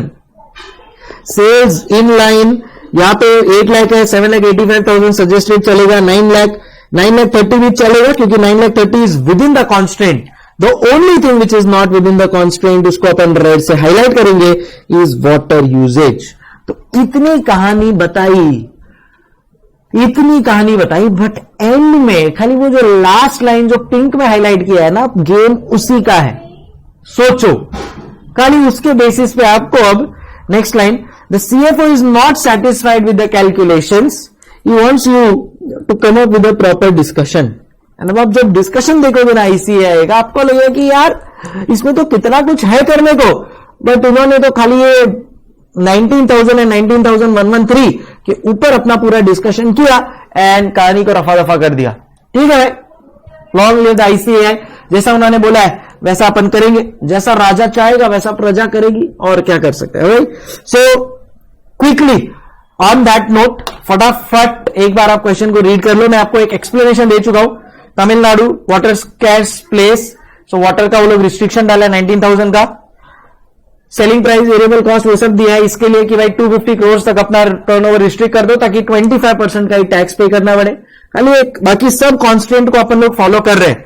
ये देखो बाकी सब कांस्टेंट को अपन फॉलो कर रहे हैं, खाली एक कांस्टेंट अपने को अपन एक्स्ट्रा ले रहे हैं, वो है वाटर यूजेज का, जिससे 30 lakhs का बेनिफिट हो जाए. Should you do it, shouldn't we do it, all of that is going to be discussed in the solution part. आप फटाफट इसको रीड कीजिए. स्टार्ट.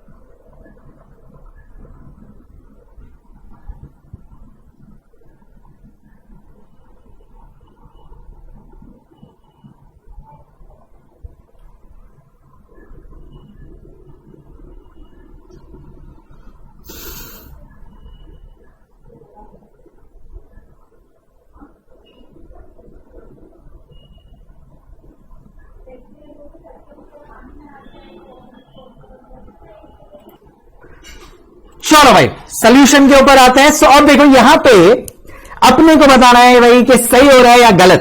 तो आप बोलोगे सर अगर मैं स्टेक होल्डर शेयर होल्डर्स के नजरिए से देखूं तो सही हो रहा है sir.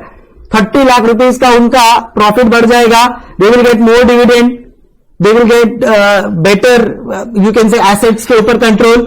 So from stakeholders and from shareholders and तो सही हो रहा है सर. बट क्या सब कुछ पैसा ही है? हमेशा याद रखना हर सिक्के के दो पहलू होते हैं, एक सही एक गलत.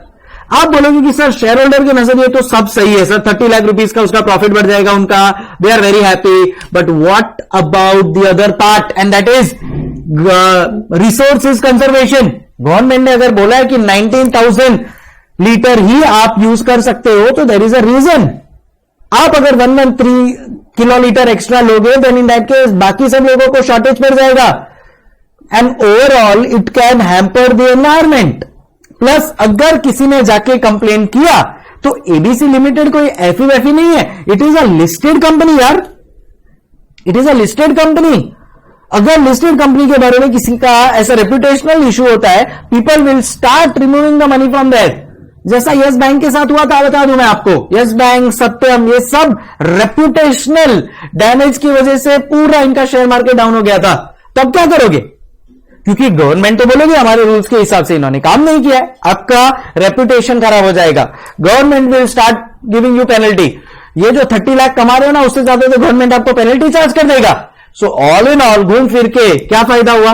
फाइनेंशियली आपको पेनल्टी भरना पड़ेगा, रेप्यूटेशनल लॉस हो जाएगा, मार्केट में नाम खराब हो जाएगा, जिससे आपका शेयर वैल्यू गिर जाएगा।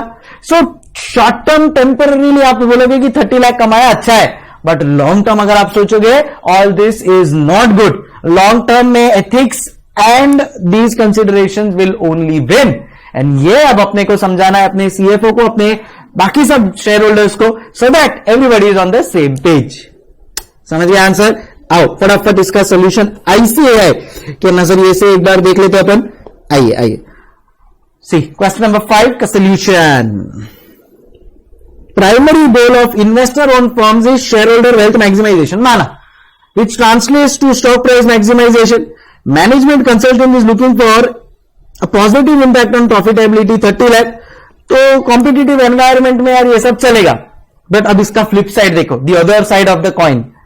There is second side of the coin that can not be ignored. What is that? That is business ethics मचा। It is really possible to manage drawing of excess water, but it is not an ethical practice. मैं अभी भी बोल रहा हूं, in general ये सब चीजें शॉर्ट टर्म में काम आती है, लॉन्ग टर्म में बहुत बुरा फंसोगे आप, बता दूं मैं आपको। As the company has responsibility towards use of natural resources like water, protecting environment, all of that. Besides, a whistleblower complaint to the water authorities can land the company into trouble in terms of penalties. A financial impact also can also such penalties are disallowed for income tax purposes. बोल, वो भी बोल दिया। It is possible, I think section 37(1) आपको disallow करता है, बराबर? ठीक है। It is possible that such violation may be reported in the media causing disrepute to the name of the company. Media आज की तारीख में तो आपको पता ही है क्या हाल है उसका। It can make investors in the share stay away from the company. तो जो आप सोच रहे थे बढ़ेगा down, as it has ethical governance issues.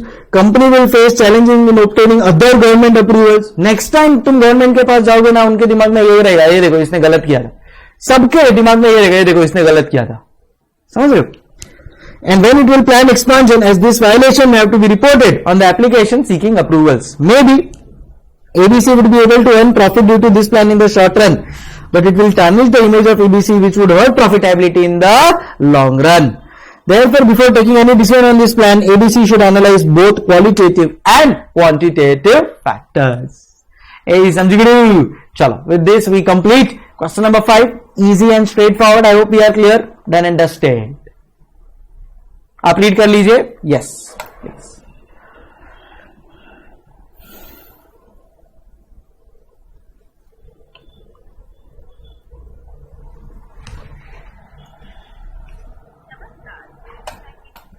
चलते हैं क्वेश्चन नंबर 8 पे। सो question number 8 very simple, straight forward, simple and छोटा छोटा है। तो क्या होता है इसमें कि कंपनी है, एलएलपी कंपनी है, एंड कंपनी के ऊपर अभी ऑफ लेट अगर आप लोग सब लोग को पता हो कि सोशल मीडिया का कितना बोलबाला है। सो सब जगह reviews, fake reviews, positive reviews, negative reviews और वही सब चल रहा है। तो कर्स्टन एलएलपी ने कुछ अपने कस्टमर सेटिस्फैक्शन के ऊपर फोकस नहीं किया, जिसकी वजह से उसको कुछ नेगेटिव रिव्यूज मिल गए हैं ऑन सोशल मीडिया। और ये नेगेटिव रिव्यूज मिलने की वजह से बात कुछ ऐसी हो गई है कि थोड़ा मार्केट में उनका शेयर डाउन हो गया। कस्टमर सेटिस्फैक्शन तो बहुत इंपॉर्टेंट है, तो वो अब कंफ्यूज है कि हम करें क्या। तो उनको कुछ सजेशन दिया कि आप 24/7 डिलीवरी या बोलते हैं ना कस्टमर केयर चालू कर दो, फिर आपके जो लॉयल कस्टमर्स है उनके लिए आप कुछ करो, सो ऑन एंड सो फोर्थ। तो अलग अलग उनको सजेशंस मिलते गए और वो सजेशंस उन्होंने इंप्लीमेंट करने की कोशिश की है। पर विधि की विडंबना, क्या बोला? विधि की विडंबना। But the situations have happened such that जो उनका प्रॉफिट है वो कहीं ना कहीं कम हो रहा है, जिसको उन्होंने आरओए कहा है, रिटर्न ऑन एसेट, वो कम हो गया। जब से कस्टमर सेटिस्फैक्शन के ऊपर उन्होंने खर्चा करना चालू किया है, फोकस करना चालू किया है, तो खर्चा तो बढ़ गया, क्योंकि कस्टमर सेटिस्फैक्शन के ऊपर अपने को स्पेंड करना है। उसके चक्कर में पता आपको क्या हो गया, मेरा जो पूरा बेनिफिट था, वो जो मेरा प्रॉफिट था, वो डाउन होते जा रहा है। तो वो कंफ्यूज हो गए, करे क्या हम, अगर इधर हम लोग कस्टमर पे ध्यान नहीं दे रहे तो कस्टमर छोड़ के जा रहा है, कस्टमर के बेनिफिट के लिए खर्चा कर रहे हैं तो हमारा जो प्रॉफिट मार्जिन है वो कम हो रहा है, तो हम करें तो करें क्या। वो आपको ऐसा पूछ रहा है कि प्लीज, आप मैनेजमेंट कंसल्टेंट है, आप उसको जवाब दे दीजिए, तो जरूर जवाब देंगे। समझ गए आपको ओवरव्यू ऑफ द क्वेश्चन। अब क्या करेंगे अपन, क्वेश्चन को फटाफट रीड कर लेंगे। चलो, Christine LLP says wide range of household products. Firm has recently received a few negative feedbacks about the product and customer services. Oh gosh. CEO is not happy with this. As per opinion of CEO, nowadays when social media plays such an important role in making decision, it's crucial to keep an eye on the quality of the customer service you provide. If you don't care about customer satisfaction, don't expect them to care about your services or products. अब बात है, customer is the king. If you don't care about the customer, customer will not care about you. They are actually teaching you how to make your product, services and business better. Totally agree यार, totally agree. अपने को जो students ने जितना सिखा है उससे ज्यादा अपन खुद से ना सीख पाते, वो तो बात सही है भाई। There has been considerable discussion at the corporate level as to improve customer satisfaction. Convinced with this logic, firm has invested heavily. Mark this. Invested heavily. Mark this. In customer satisfaction and adopted the following plan of action. क्या? 1. Providing helpline 24/7 in order to develop personal relationship with the customer. Second, redesign its online platform in order to make it more customer friendly. Rewarding loyal customers by giving them experience they would never forget for their life. Ease the return and refund policy, offering no questions asked guarantee, is a smart move over competitors. So 1, 2, 3, 4. So 4 चीजों के ऊपर focus किया है। क्या?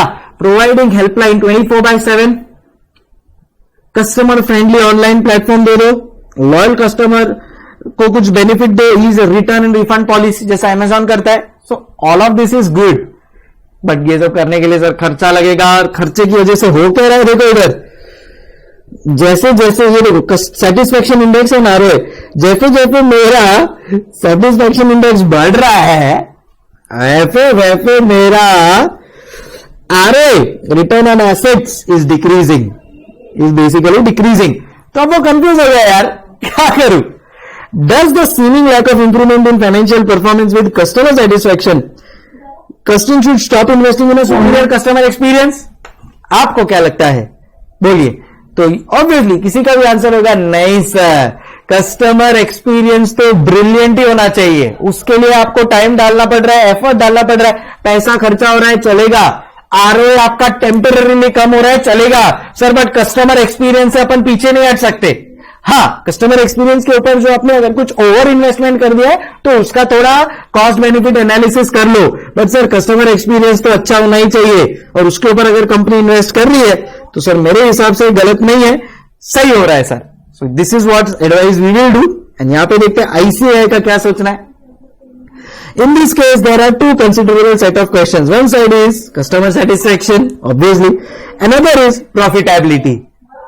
अपने को लग रहा है कस्टमर इन्वेस्टमेंट में, कस्टमर सेटिस्फेक्शन में इतना पैसा डाल दिया कि ओवरऑल नंबर ऑफ कस्टमर्स बढ़ रहे हैं, प्रॉफिट पर कस्टमर भी बढ़ रहा है, बट प्रॉब्लम क्या हो रहा है कि मेरा इतना हाई लेवल ऑफ इन्वेस्टमेंट हो गया है ना कि उसके सामने वो कम हो जा रहा है, कम दिख रहा है, वो एक तकलीफ आ रही है बेसिकली अपने को। तो कहने का मतलब अगर मेरे को यहां पे एक डायग्रामेटिकली आपको बताना हो, सो आई विल से दैट मैंने कस्टमर एक्सपीरियंस के लिए से ₹10 लाख इन्वेस्ट कर रहा हूं मैं, और उसकी वजह से मेरे जो कस्टमर्स है वो भी इंक्रीज हो रहे हैं, बट ओवरऑल जो मेरा प्रॉफिटेबिलिटी है ना वो कहीं ना कहीं मेरा रिड्यूस हो रहा है। और अगर वो मेरा रिड्यूस हो रहा है percentage in terms of ROA, then in that case it is a issue. So percentage level एक ड्रॉप पे है, कम।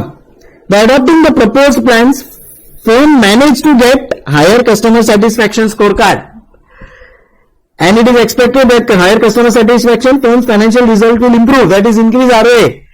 However, increasing customer satisfaction is becoming costly. What a superb line. Customer satisfaction is becoming costly. Plans which are used to increase customer satisfaction will increase the cost of the firm. This additional cost will weaken firm's ROA by lowering profit and increasing the asset base. The optimum level of customer satisfaction is where the incremental benefits are equal to incremental costs of increasing satisfaction. Now, while observing the pattern of data, customer satisfaction has increased from 86 points to 91 points in the first 3 quarters. तो जैसा अपन लोग ने question देखा था कि customer satisfaction तो overall increase हो रहा है, उसमें अपने को कोई प्रॉब्लम नहीं है। देखो यहां पे क्या बोला है, ये देखना ये वाला point, additional cost will weaken firm's ROA by lowering profit and increasing the asset base. So उससे आपका कस्टमर सेटिस्फैक्शन बढ़ रहा है, बट ओवरऑल जो आपका ROA रिटर्न ऑन एसेट है ना, that basically is going down. चलो, सो 91 पॉइंट्स पे हो गया, बहुत अच्छा। At this level the additional benefit seem to be more significant than the additional cost. However, in subsequent quarters, additional cost has increased more rapidly than the additional benefits. Therefore, there is a decrease in ROA as we move forward. ROA, return on asset. However, toward the end of 2020, we see a marginal increase in ROA. ये सब देखा था अपन लोग ने, अगर आपने question को ध्यान से देखा होगा ना, तो ये सब था कि देखो जब ये 91 पे आया तो अपना तो अपना ROA बढ़ने लगा, यहां पे पीक ऑफ हो गया और फिर वहां से there is a downward trend. However, वापस से अपने को एक मार्जिनल इंक्रीज देखने को मिल रहा है। ओके, नेक्स्ट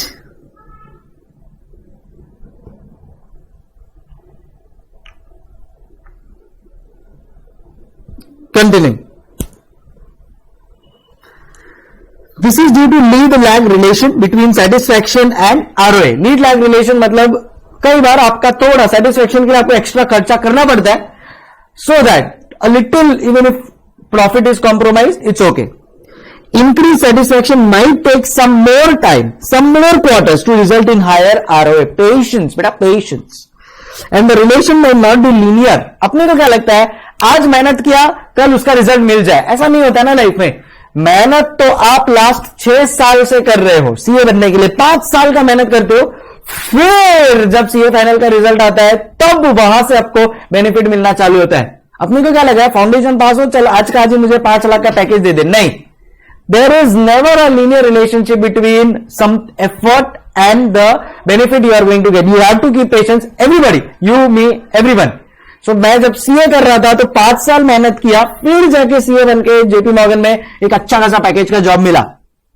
जब मैंने टीचिंग चालू किया, so for the first 4-5 years तो कोई जानता ही नहीं है आपको, आप मेहनत करते हो, there is highest level of effort that you put, but वो टाइम पे आपको पता नहीं है। बट एक कहावत है वहां पे, always remember when no one is watching, the more effort you put the better result you will get in future. Always remember this. चलो, however, at the end of 2020, customer satisfaction score stabilizes at current levels and अब मेरा ROA बढ़ना चालू होगा। Overall, Christine should not stop investing in superior customer experience. The lack of apparent pattern in customer satisfaction and profitability could stem from several causes as discussed above. Instead, firm should take decision considering the current satisfaction levels, cost to increased satisfaction, perception of increased benefit. Firm should also see the current sales, otherwise it might lose its share to competitor if they do nothing. So overall, अगर आपका sales बढ़ रहा है, ठीक है, ratio with profit कम हो रहा होगा, but overall sales is rising, customer is happy, things will fall in place at the right time. चलो, with this we are done with question number 8. I hope we are absolutely clear. Fantastic. आप read कर सकते हैं, जरूर 2 minute दे रहा हूं।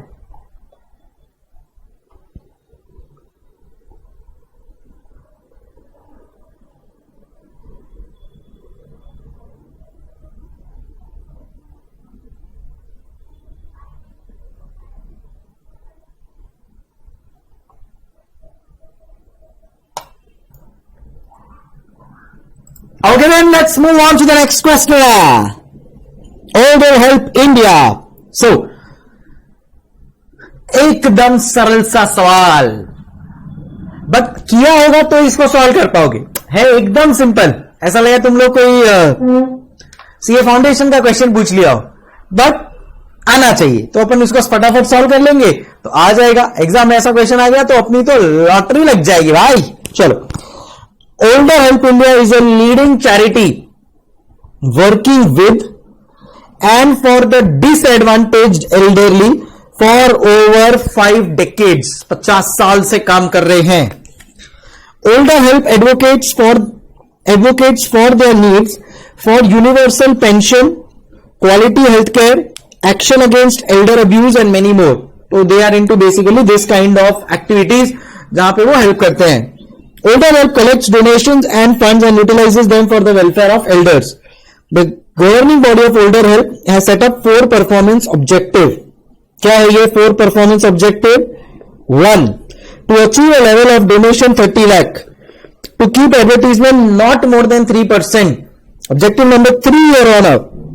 To keep welfare cost more than 85% of donation. And 4th, to achieve 90% of respite care requested from the community. ठीक है. अब एक्चुअल रिजल्ट्स क्या उन्होंने ये परफॉर्मेंस मेजर्स को जो इन्होंने अपन लोग ने परफॉर्मेंस ऑब्जेक्टिव्स रखे हैं, क्या ये परफॉर्मेंस ऑब्जेक्टिव्स को अपन एक्चुअल में मीट कर पाए हैं, ये देखेंगे अब अपन अपने जवाब के साथ. आइए देवियों और सज्जनों, तो अपने को खाली जज करना है. आप इंडियन आइडल के जज हैं, आपको जज करना है कि क्या ये 4 परफॉर्मेंस ऑब्जेक्टिव फॉलो हुए हैं या नहीं. पहला, डोनेशन 30 लाख, पर आप इधर अगर ऐड करेंगे तो आएगा 7 + 13 20 + 11 31 लाख. तो पहला था, सोचा था आपको 30 लाख का डोनेशन मिलेगा, आपको 31 लाख का मिलेगा है, कोई प्रॉब्लम नहीं, हर जाने. ज्यादा मिला है तो प्रॉब्लम नहीं, कम हो तो तकलीफ है भाई. चलो आगे next. Advertisement cost 17,500, 52,000 and 33,000. Advertisement के लिए बोला है कि भाई 3% ऑफ डोनेशन चलवे, 3% ऑफ डोनेशन एडवर्टीजमेंट कॉस्ट में चलवे. तो अभी इधर देखते हैं क्या सीन है. 17,500 divide by 7 lakh public into 100 कर देते हैं तो 2.5% है पब्लिक. कैसा है देखो, 17,500 divide by 7 lakh is equal to what. चलो बोला चल correct, it is equal to 2.5% और 3 के अंदर है तो अपनी हो गई बल्ले बल्ले. चलो next is 52,000 divide by 13 lakh. देवी और सज्जनों आ जाता है 4%. गॉश, 3 से ज्यादा है. दया इंक्वायरी बिठाओ और पता लगाओ ऐसा क्यों हुआ है. नहीं चलेगा, 3% ही अलाउड है, बस हो गया. और last 33,000 divide by 11 lakh, I think exact 3% है. सो 3% है तो ये भी चलेगा, 3% तक चलेगा, उससे ज्यादा नहीं होना चाहिए. सो यहां पे अगस्त वाले के लिए थोड़ा एक अपन लोग आवाज उठाएंगे. नेक्स्ट बोला है elders welfare cost 85% of donation. So उससे ज्यादा होना चाहिए तो 5,74,000 डिवाइड बाय 7 लाख 82%. तो अपन पूछेंगे भाई क्यों जुलाई में खर्चा नहीं किया, क्यों एम्प्लॉय का ध्यान नहीं रखा क्या, ये सब एल्डर्स का ध्यान नहीं रखा क्या, ऐसा. नेक्स्ट 10,92,000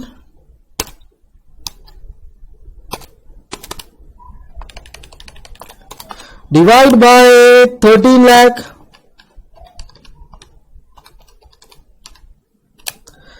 84%. घोष, ये भाई क्या बोला था इधर, to keep advertisement welfare cost more, यहां पे तो दोनों लेस है यार, अजीब है. एंड लास्ट आई थिंक ज्यादा है 979,000 divide by 11 lakh, it is 89%. चलो ठीक है, नेक्स्ट फटाफट करेंगे इसको भी सॉल्व. समझ में आ गया अपने को क्या करना है. Good. To achieve 90% of respite care requested from the community. तो चलो आओ देखते हैं कि रिस्पाइट केयर कितना है अपन लोग का requested and provided. So 896 divide by 1120, 80%। ए देख रहे हो क्या? अरे भाई रिस्पाइट केयर कितना रिक्वेस्ट किया था और कितना प्रोवाइड किया, अपने को कितना प्रोवाइड करना है to achieve 90% of respite care requested. भाई मतलब 90% एक्सपेक्टेड है, फर्स्ट वाले का तो खाली 80% आया है। Next 103 divide by 1140, 88%। And last 1104 divide by 1200, finally 92% आ गया है। सब में कुछ ना कुछ इश्यूज है। इधर एक 4% वाला इश्यू आ गया, इधर 31 लाख, तो डोनेशन ज्यादा आ गया, ठीक है, परवाह नहीं। ये अगस्त का 4% आ गया, यहां पे 85% से ज्यादा का खर्चा होना चाहिए था, नहीं हुआ। यहां पे respite care is less than 90%, समझ गए? तो बेस्ड ऑन दिस अपन लोग का ये हो गया। The aim is to serve elder needs in a holistic manner, enabling them to live active, dignified and healthier lives. तो ये जो थ्रेशोल्ड रखा है वो इसीलिए रखा है कि उनको लगता है कि ये थ्रेशोल्ड को अगर आपने कर दिया, जैसा ये थ्रेशोल्ड में बोला है वैसा किया, तो by default you are taking care of all the people who are there in this older people group. उनका सबका आपने ध्यान रख दिया, तो उन्होंने एक परफॉर्मेंस मेजरमेंट काइंड ऑफ बना दिया। Very good question.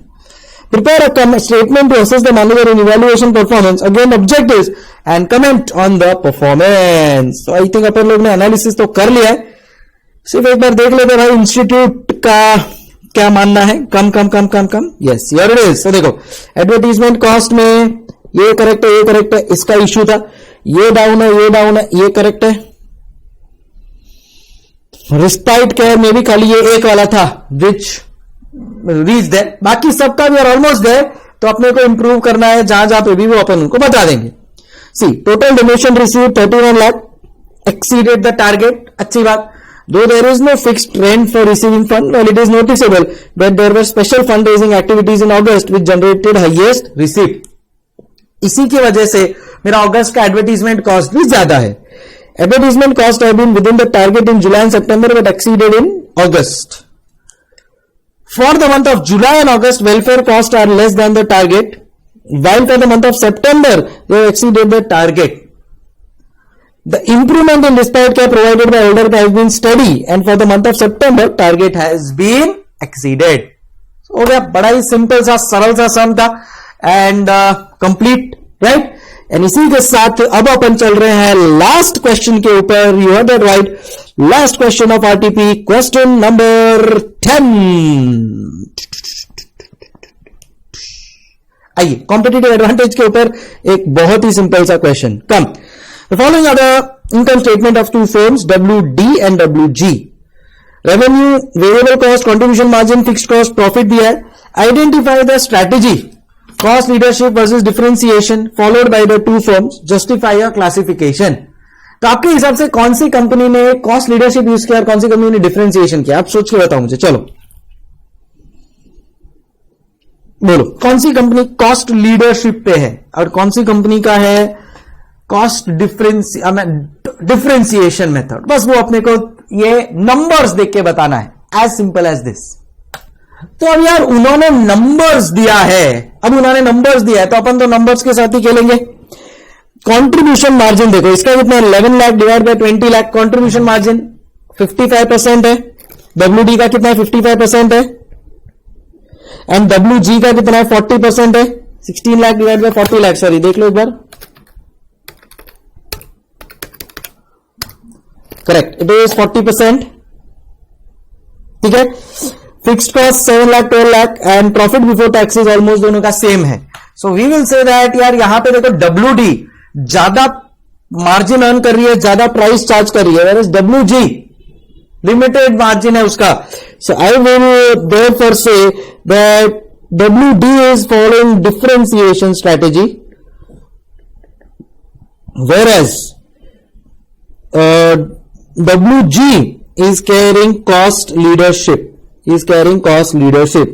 तो अगर आप मुझे पूछो तो मुझे तो ये यूजलेस क्वेश्चन लग रहा है, बट ठीक है, आईसीआई क्या बोल सकते हैं अपन। आओ देखते हैं इनकी क्या बातें हैं।